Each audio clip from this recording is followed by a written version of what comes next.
She was cycling home on a sunny afternoon in Devon. Her bike was found, lying in a country lane. Genette Tate herself would not be found for 5 years, and the man who took her walked free for decades. Genette Tate set out from her family's cottage on Aylesbury Road just after 2:30 in the afternoon on August 19th, 1978. She was 13 years old, riding a blue bicycle with a basket loaded with 20 copies of the Exeter Express and Echo. Her paper round was a familiar route, east along Aylesbury Road, then north onto Green Lane, a quiet stretch lined with hedgerows and the occasional farmhouse. The entire circuit was just over 3 kilometers, a route she could finish in about 12 minutes at a steady pace. At 2:35 in the afternoon, Genette reached the junction with the Hollow and handed 4 papers to Mrs. Harper, who later recalled the exchange as perfectly ordinary.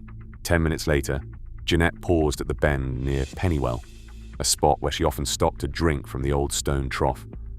By 2:55 in the afternoon, she was seen by 3 boys, Mark Phelps, Simon Davis, and Paul Lloyd, walking home from cricket practice.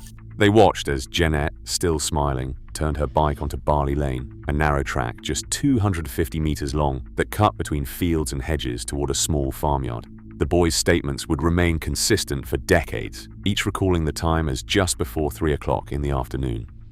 Barley Lane itself was typical of Devon's rural byways, grass growing thick in the center, flanked by high hedges, with only the sound of birds and distant tractors. The lane's midpoint became the last fixed point in Genette's journey. The farm at the end of Barley Lane never received its paper that afternoon. The caretaker, Mr. Hughes, noted later that he saw neither Genette nor her bicycle. Somewhere between the boys' sighting and the farm gate, Genette vanished. Within minutes, her absence became clear. By 3:05 in the afternoon, the 3 boys, growing uneasy, told their mother that Genette hadn't reappeared. A call was made to the local police station. The first officer arrived before 4 o'clock in the afternoon, searching the lane and the nearby brook, but found nothing. The search area was mapped out by the parish clerk, Mrs. Ellen Holland, who gathered local volunteers at the village hall. By 5 o'clock in the afternoon, the bicycle was discovered lying on its side in Barley Lane, about 150 meters from the Green Lane junction. The basket was empty, the newspapers scattered. There were no footprints, no sign of a struggle, and no trace of Genette herself. The timeline built from these moments, sightings, the precise location of the bicycle, and the absence of any further evidence would become the foundation for one of the most exhaustive missing person searches in British history. Each minute, each landmark, and every witness statement would guide the grid search that followed, as the community tried to understand how a child could disappear on a bright summer afternoon, in a place where everyone knew each other's names. John Tate's voice carried through the kitchen as soon as he realized Genette hadn't come home. By 5 o'clock, he was on the phone to the local station, his words clipped and urgent. The Tate family had always trusted the rhythms of the village, but now the ordinary felt suddenly fragile. Violet, Genette's stepmother, paced the hallway, glancing out the window for any sign of her daughter's blue bicycle. Ellen Holland, the parish clerk, took charge beyond the family. She walked straight to the village hall, her notebook in hand, and began to list every lane, footpath, and hedgerow in the area. Ellen knew these roads by heart, and she wasted no time. Within minutes, she had called out for volunteers, neighbors, friends, even passing farmhands. The first to answer were men from the nearby fields, still in work boots, and mothers who left dinners cooling on stoves. By 5:30, 16 people had gathered. They split into pairs, each handed a rough map of the paper round and a section to search.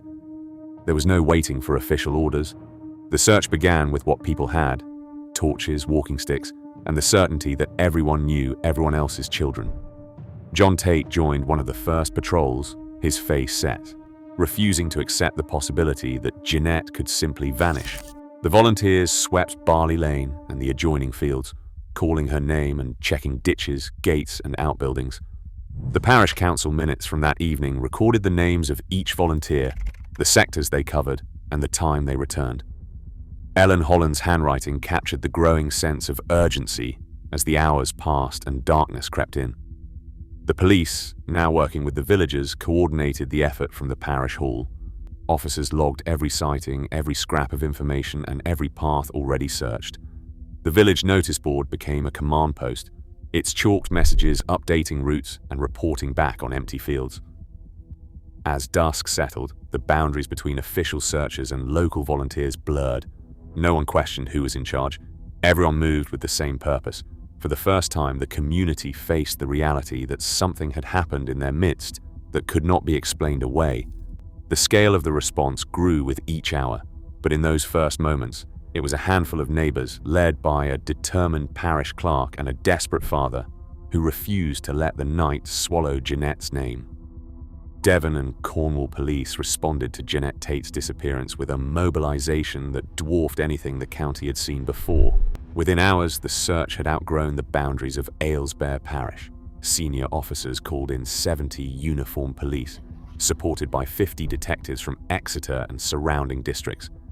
Mounted police from Avon and Somerset patrolled the hedgerows and tracks, their horses covering ground that would have taken volunteers hours on foot.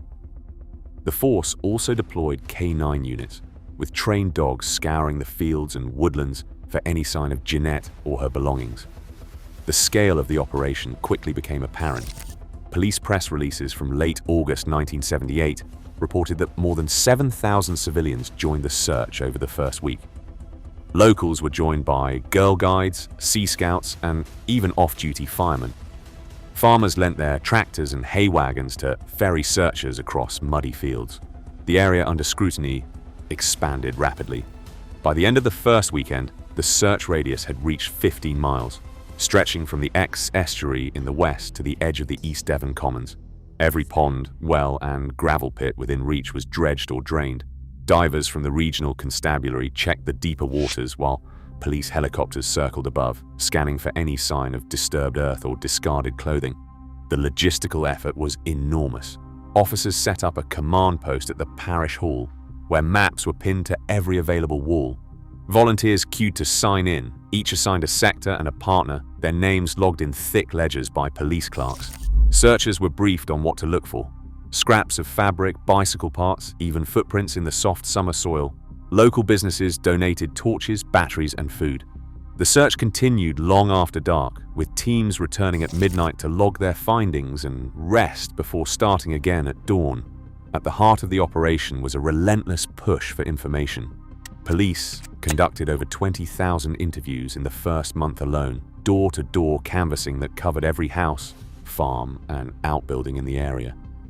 Officers spoke to neighbors, passing motorists, delivery drivers, and anyone who might have seen a girl on a blue bicycle that afternoon. Each statement was cross-referenced, filed, and checked against the growing casebook. The sheer volume of paperwork required a dedicated team just to keep track of leads and sightings, many of which would later be ruled out as false alarms or honest mistakes. Despite the size of the search, the operation was marked by a sense of urgency and discipline. Chief Inspector Harold Keane coordinated the effort, issuing daily briefings and updating the press with measured statements. He described the search as a race against time, urging anyone with information to come forward. Across the region, posters bearing Genette's photograph appeared in shop windows and on bus shelters. The BBC broadcast appeals for information while local radio stations ran hourly updates on the search's progress. The magnitude of the response was clear. No resource was spared, no possibility left unexplored. Yet as days passed and no trace of Genette was found, the focus began to shift. With every new sector searched and every interview completed, the hope of a quick resolution faded. The investigation would soon depend on breakthroughs in forensic science, tools that in 1978 were still in their infancy. In 1978, the science of forensic investigation was a world apart from what we know today. The scene on Barley Lane, an abandoned bicycle, scattered newspapers, and a set of faint tire tracks offered the police their only physical clues. Technicians arrived with measuring tapes, chalk, and a basic camera kit. They documented the tire impressions next to the bicycle, recording the width and tread pattern by hand. Plaster casts were made and photographs snapped for the record, but there was no national database of tire patterns, no computer imaging, No way to scan for subtle distinctions. The best they could do was compare the tracks to vehicles registered locally and hope for a match. None surfaced. The bicycle itself was carefully logged, tagged, and sent to the local forensic laboratory. There, analysts used light microscopes to search for hair, fibers, or traces of blood. They found only the everyday debris of a rural lane: dust, grass, a few wool fibers likely from Genette's own clothing. At the time, fiber analysis relied on color, weave, and a visual check against common textiles. Without DNA profiling, which would not reach British courts until 1985, there was no way to link a single fiber to an individual.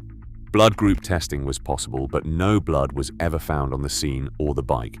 Chain of custody procedures in the late 1970s depended on handwritten evidence logs. Each item, bike, tire casts, fragments of fabric, was entered into a ledger signed by every officer or technician who handled it. These records, stored for decades in police archives, became the backbone for later cold case reviews. Yet even with meticulous documentation, the limits of the era's technology meant that crucial evidence often sat in storage, waiting for advances that would not arrive for years.